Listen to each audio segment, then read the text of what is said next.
In this video, we're going to show you how to diagnose the relay board in your dryer. So in order to test your relay board, there's not a whole lot in your home that you can do yourself. As you can see, it's a molded circuit board, completely encased.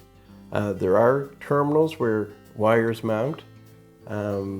These are relays, so you can put a meter on them and they're not going to read any type of circuit closure at all because there's components inside that have to close those relays.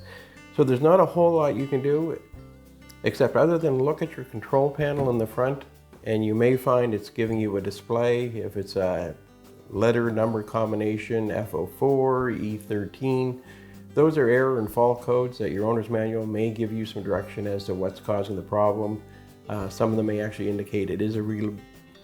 Some of them may indicate it's actually a relay board issue, and that's fine. You'll know which way to go with that.